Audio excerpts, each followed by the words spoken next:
मुझे इनके ऊपर फख्र है, ये कौम के फख्र है, कौम के फख्र, कौम के बेटे हैं। भाड़ में जाओ तुम। फख्र है। मरसू मरसू सिन्ना डेसू ढैंचू ढैंचू खोते कहीं के जलील लोग। दोस्तों नमस्कार, जय हिंद। स्वागत है आप सभी का एक और नए वीडियो में। गौरव भाई आपका भी स्वागत है भाई। जय हिंद दोस्तों। तो गौरव भाई आइसोलेट होने के लिए तैयार हो जाओ।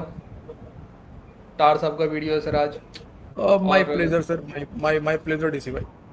आज सर देखो, हालांकि इंडिया के बारे में ज़्यादा तो बात नहीं किया है, लेकिन सर मतलब ट्रंप की धो रहा है और आसिम मुनीर की चाट रहा है सर।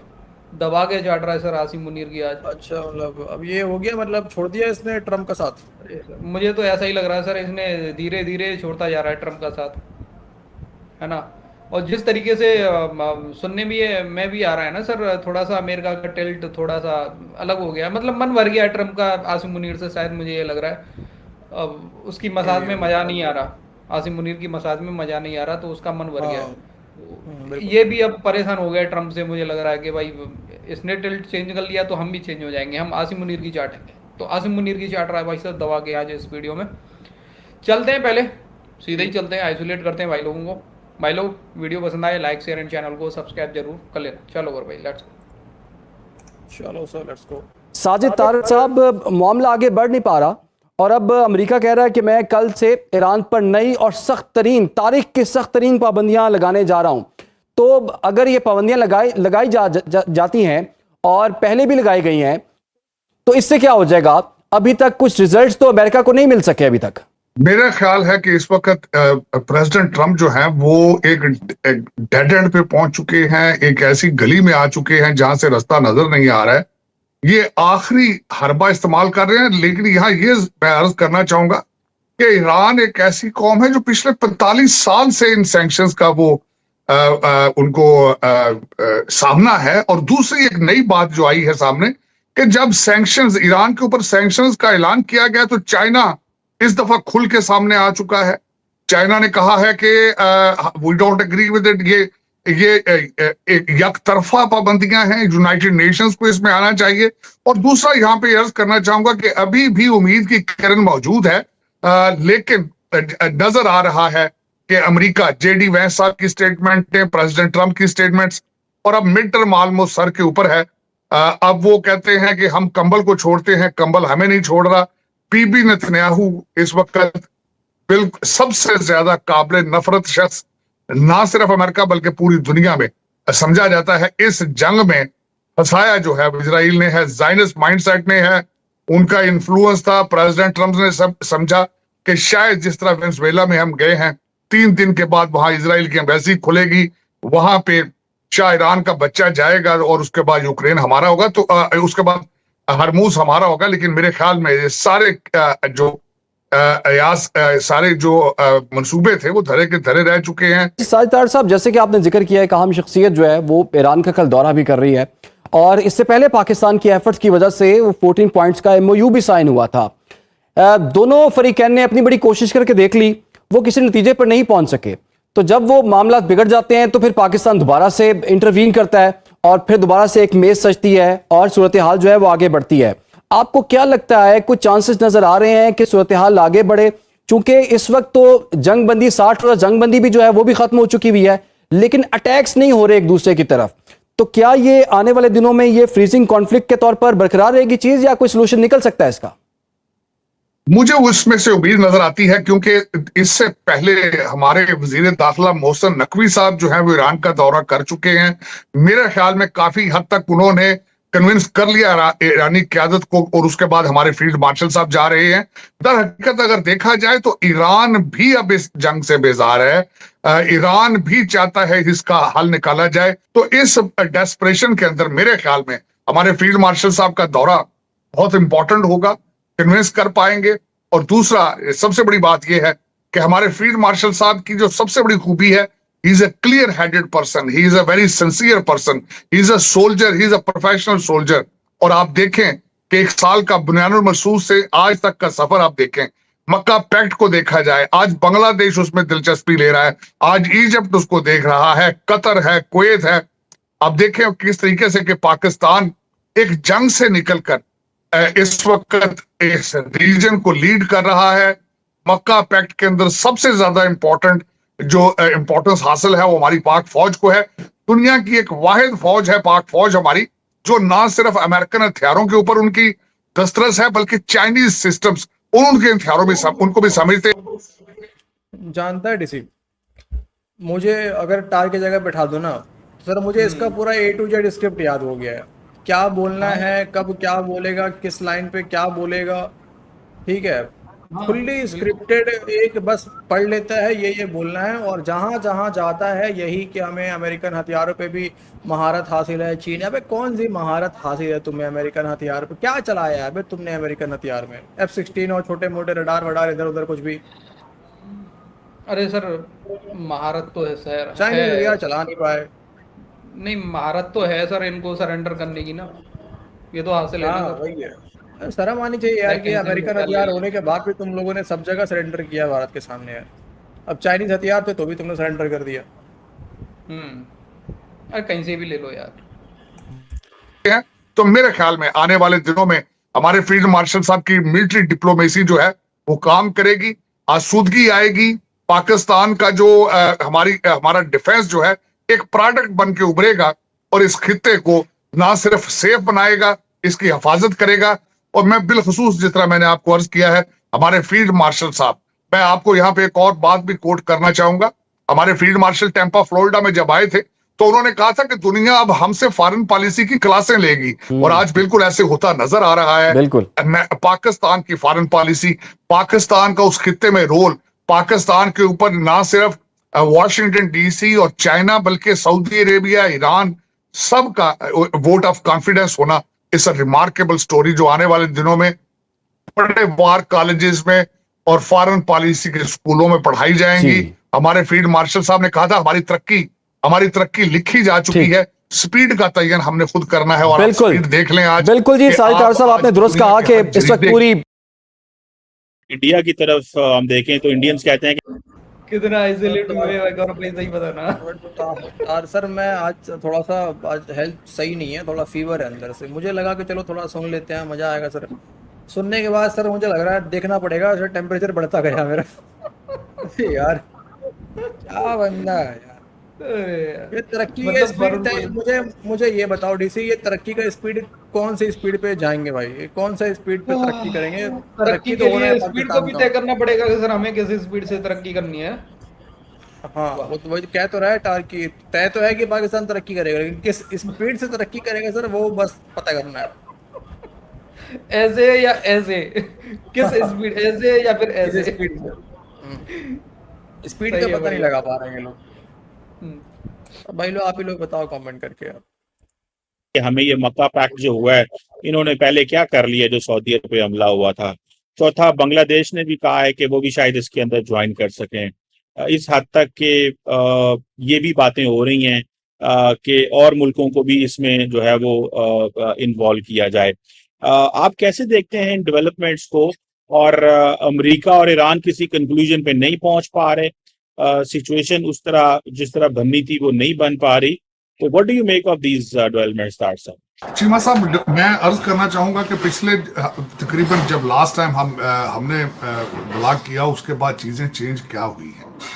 चीमा साहब, एक तो सीरिया के फॉरेन मिनिस्टर सैयद आसिम मुनीर साहब से मुलाकात हुई, उसके बाद चीमा साहब प्रेसिडेंट ट्रंप जो है वो नॉर्थ कोरियन लीडर से मिलना चाहते थे। वो ना सिर्फ वो मिले नहीं है, उन्होंने 10 मिसाइलों की सलामी भी दे दी। जिस वक्त अमेरिका के पास इंटरसेप्टर कम हो चुके हैं, साउथ कोरियन पैट्रियट मिसाइल मांगते फिर रहे हैं। प्रेसिडेंट ट्रंप साउथ कोरिया को छोड़ के नॉर्थ कोरिया से मिलना चाहते हैं। उन्होंने 10 मिसाइलों की सलामी दे दी है। अमेरिकन फॉरेन पॉलिसी अब ढूंढनी पड़ती है, नजर नहीं आ रही। इस सर्कमस्टांसेस में अगर अमेरिका को सिर्फ आज भी कोई फेस सेविंग देने की कोशिश कर रहा है या किसी पूरी दुनिया को रिलीफ देने की कोशिश कर रहा है, वो मर्द मुजाहिद है फील्ड मार्शल सैयद आसिम मुनीर। एक वाहिद उम्मीद इस वक्त जो है वो अमेरिकन के लिए मौजूद है, सिर्फ एक, कोई और उम्मीद देख लिया DC, अब वो देख लिया भाई। अब देखो तुम, अब मजाक नहीं बनाना यार। अब सिपा सलवार का मजाक प्लीज मत बनाना यार। रिलीफ दे रहा है भाई तुम्हें, रिलीफ दे रहा है। रिलीफ भी दे रहा है, मेरे को वो फेस सेविंग भी दे रहा है सर। तो वो बात मत करना कि ठीक है भले ही उसके पीछे बवासीर है, वो अपने आप में रिलीफ ठीक से नहीं दे पा रहा है, लेकिन दुनिया को रिलीफ दे रहा है यार। हाँ बिल्कुल सर, रिलीफ है सर। आपको अब हो गया रिलीफ? हाँ रिलीफ है, हाँ थोड़ा है रिलीफ सर। कैसे चीमा साहब मेरे ख्याल में कोई अच्छी खबर लेकर आएंगे। आपको याद दिलाना चाहूंगा, एक हफ्ता पहले हमारे इंटीरियर मिनिस्टर मोहसिन नकवी साहब जो है वो ईरान का दौरा कर चुके हैं। उन्होंने जाके वहां पे चीजें सॉफ्ट की हैं, रियलिटी बताई है, हालात किधर जा रहे हैं। अब हमारे field marshal who is very clear headed gentleman, who is a very professional soldier, और आज भी मुझे किसी जगह पर, मैं किसी चैनल पर था तो मुझे फिर दोबारा रिपीट करना पड़ा, फील्ड मार्शल साहब चीमा साहब दे के गए थे स्टेटमेंट टेम्पा फ्लोरिडा में कि दुनिया हमसे फॉरेन पॉलिसीज की क्लासें लिया करेगी वर्सेस सऊदियां धक्के मार मार के साडा ड़ा हैंडसम सी ना बंदा जाली वाला वाला ते बोटॉक्स वाला, उन धक्के मार मार लाया सी। और आज मक्का पैक्ट, आज मक्का पैक्ट कहां है? दुनिया की सबसे बड़ी ट्रेजेडी चीमा साहब, सबसे बड़ी ट्रेजेडी ये है कि वाहिद सुपर पावर इस्लामिक, वाहिद एटॉमिक पावर, उसकी द मोस्ट पॉपुलर पार्टी जो है वो जिन्नात के जरिए चल रही है। वो जिन्नात के जरिए उसको चलाने वाली कौन है? पिंकी पीरनी है। ये जो एक और बात ऐड करना चाहूंगा आज की खबर में, मक्का मुआहदा के अंदर बांग्लादेश ने इंटरेस्ट अपना शो किया। दूसरी बात है बांग्लादेश की तरफ से कि तारिक रहमान जो है उन्होंने भारत जाने से इनकार कर दिया। और चीमा साहब इसके बारे में जो मैं कुछ अपनी इंफॉर्मेशन देख रहा था, पाकिस्तान अभी भी बांग्लादेश के साथ बहुत केयरफुली चल रहा है, चलना भी ऐसी चाहिए, क्योंकि इंटरनेशनल जो एनालिसिस, जो लोग बड़े बड़े जो एनालिस्ट हैं वो एनालाइज करते हैं कि economic dependence of Bangladesh on India और पॉलिटिकल जो उनका इन्फ्लुएंस है इन बांग्लादेश इन इंडिया, वो इतना छोटा नहीं है कि उसको अंडर एस्टिमेट किया जा सके। अभी टाइम लगेगा बांग्लादेश को उस चीज़ों से रिकवर करने के लिए, क्योंकि वजह ये है जब से बांग्लादेश बना था भारत उसको अपना सूबा ही समझता था, तो उस चीज़ से निकलने में टाइम लगेगा। लेकिन पाकिस्तान जो मैं समझ रहा हूँ, मक्का मुआहदा का तो मुझे नहीं पता कि शायद उसमें बांग्लादेश आ पाएगा या नहीं आ पाएगा, क्योंकि मिस्र देखें अभी तक क्यों नहीं है, क्योंकि इजराइल के साथ उनके रिलेशनशिप है, इस वजह से उसको वहां पे इतनी ज्यादा। लेकिन तार साहब आपको नहीं लगता अगर बांग्लादेश इसमें आ जाता है तो ये तो इंडिया की एनसर्कलमेंट हो जाएगी? एक तरफ पाकिस्तान, दूसरी तरफ बांग्लादेश, उधर से चाइना, वो भी होस्टाइल, तो इंडिया तो चारों तरफ से घेरा गया। तो आप इसको कैसे देखते हैं? आपको लगता है बांग्लादेश इस तरह का फैसला कर पाएगा? चीमा साहब देखें, इंडिया पहले भी घिरा हुआ है ना चीमा साहब, वो तो विश्व गुरु है ना। कल अगले दिन मैंने देखा कि पाकिस्तान की कौमी असम्बली के जो स्पीकर हैं असद कैसर साहब रहे हैं, उन्होंने कहा हम यूएई में मैं गया था तो उधर हम फ्लाइट का कोई मसला हो गया तो हमारे साथ बड़ा बुरा ट्रीट किया गया और इंडियन और अमेरिकन को बहुत ज्यादा वहां पे दी गई, स्पेस दी गई। तो ताड़ साहब ये इस पे आप क्या कहेंगे? ये छोटा सा मैं क्लिप भी चला देता हूँ कि खास तौर पे हमारे उसके साथ जो ताल्लुकात है और हमारे ख्वाहिश है कि उसके साथ हमारे ताल्लुकात मजीद बढ़े, क्योंकि यूएई की तरक्की में पाकिस्तानी कौम का एक बहुत बड़ा कंट्रीब्यूशन है। लेकिन मैं चूंकि खुद ट्रेवल कर रहा था जब दोपहर, तो उसी दिन जिस दिन अटैक हुआ तो फिर सारी जो फ्लाइट थी वो कैंसिल हो गई।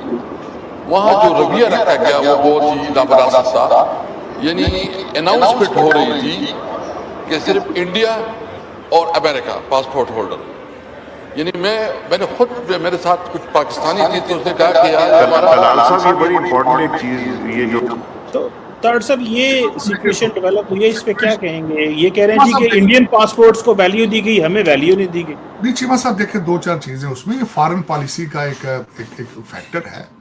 आप फॉरेन पॉलिसी को देखें, इस वक्त जो ब्लॉक हैं, आप किस ब्लॉक में हैं, वो किस ब्लॉक में है। और तीसरी एक सबसे बड़ी बात देखें कि हमारे पाकिस्तानियों का रोल जहां जाते हैं, डायस्पोरा का क्या रोल है। आप कितनी इन्वेस्टमेंट करके डायस्पोरा को बाहर भेजते हैं, कितनी तालीम दे के उनको भेजते हैं। आप इनको ब्लेम नहीं कर सकते। पाकिस्तानी पासपोर्ट की अमेरिका के अंदर कितनी इज्जत है, आप खुद देख लें। चीमा साहब, आप ये देखेंगे इस वक्त आपके पासपोर्ट की वैल्यू नीचे से देखें, अफगानिस्तान से 2 स्टेप ही ऊपर होंगे आप, और कहां पे आप। ये तो फिर आप अपने देखें ना, अपने एटीट्यूड और बिहेवियर को तवज्जो दें। आप उसकी बात करें चीमा साहब, अगले दिन स्कॉटलैंड और इधर यूरोप में आपकी टीम गई स्पोर्ट्स, वही टीम वापस ही नहीं आई। हो तो बॉक्सर नहीं आया और कहीं नहीं आया, खबर में मैं नोट किया हुआ था कि कौन, बल्कि मेरे पास नाम मौजूद है जो आए नहीं वापस। गौरव भाई हो गए कंफ्यूजन का शिकार, बोलूं तो बोलूं क्या मैं। ये मतलब अचानक से थोड़ा सा ऐसे हो गया। मतलब अभी तो कह रहा था कि टेम्पा फ्लोरिडा में बताया जा रहा था कि दुनिया को फॉरेन पॉलिसी, हाँ, कि पाकिस्तान तरक्की कर रहा है, किस रफ्तार से करना है, और दुनिया के स्कूलों में फॉरेन पॉलिसी पढ़ाया जाएगा पाकिस्तान का। फिर अचानक से ऐसे मतलब दुनिया में पासपोर्ट की इज्जत नहीं हमारी, फिर हमें कोई पूछता नहीं अरे है। अफगानिस्तान से भी नीचे सर, पता नहीं दुनिया क्या देखती है, अफगानिस्तान तो फिर भी सेफ है यार। अच्छा, अफगानिस्तान में आप जा सकते हो, घूम सकते हो यार। बिल्कुल बिल्कुल सही बात। खैर मतलब अफगानिस्तान यार ये कुछ नहीं है डीसी। आज अगर तालिबान की सरकार थोड़ा सा अपना रवैया बदल देना, पाकिस्तान से जरा ऊपर निकल जाएगी, ठीक है, वहाँ पे टूरिज्म भी हो जाएगा, सब ऊपर हो जाएंगे। थोड़ा सा बस प्रॉब्लम है उनकी पुराने माइंडसेट है। हाँ वही ये पुराना माइंडसेट यार सर, सिर्फ पुराने माइंडसेट को लेकर आप ये नहीं बोल सकते कि सेफ नहीं है अफगानिस्तान। ठीक है, अपने लोगों के साथ में वो गलत कर रहे हैं, बच्चों के साथ में, बच्चियों के साथ में, महिलाओं के साथ में गलत कर रहे हैं, वो चीज अलग है, वो मानते हैं हम। लेकिन फिर भी भाई पाकिस्तान से तो सेफ है। हाँ बिल्कुल बिल्कुल यार, हमारे इंडियंस तो कम से कम जा ही रहे हैं वहाँ पे यार। चलो वो तो छोड़ो यार अफगानिस्तान की बात है, लेकिन यार ये टार का समझ में नहीं आया यार। अभी कह रहा था कि यार हम तरक्की कर रहे हैं यार दबा के, और पता नहीं क्या क्या सब हो रहा है, फिर अचानक से आ गया कि नहीं यार क्या है बंदा है यार ये। अब मतलब पहले अमेरिका ट्रम्प को भी गाली दे लिया, आसिम मुनीर का दबा के चाट लिया। आसिम मुनीर ने बोला कि फॉरेन पॉलिसी दुनिया के सारे स्कूलों कॉलेजों में पढ़ाई जाएगी, पाकिस्तान की फॉरेन पॉलिसी, पाकिस्तान तरक्की तय करेगा, कितनी तरक्की करेगा। फिर बाद में आगे फिर अपने ही पाकिस्तानियों को गाली दे के जा रहा है। अच्छा यही टार याद है तुम्हें? यही टार जो है एक टाइम पे ये भी कह रहा था कि इतनी इज्जत बढ़ गई है हमारे पासपोर्ट की कि माथे पे लेके जाते हैं तो लोग पूछते हैं, अच्छा you are from Pakistan, you are from Pakistan, wow get cut. फिर अभी कह रहा है कि यार, अभी कह रहा है कि सब गड्ढे वड्ढे सब चेक करा जाता है, फिर खोल के इज्जत नहीं है। कुछ नहीं है सर, ये कुछ नहीं है, ये राखी साजिश है, हम हिंदुओं की साजिश है सर। हम हिंदू बैठ के यहाँ पे साजिश करते हैं सर पाकिस्तान के खिलाफ, ठीक है। बाकी तो पाकिस्तान तरक्की कर रहा है सर, हम रोकते हैं, हिंदू रोकते हैं सर इनकी तरक्की को। चलो बाकी छोड़ते हैं भाई लोगों के ऊपर। भाई लोग आपका क्या मानना है अपनी राय कमेंट सेक्शन में जरूर देना। वीडियो पसंद आई हो लाइक और शेयर कर देना। मिलते हैं किसी नेक्स्ट वीडियो में। जय हिंद गौरव भाई एंड जय हिंद सभी भाई लोग। जय हिंद दोस्तों।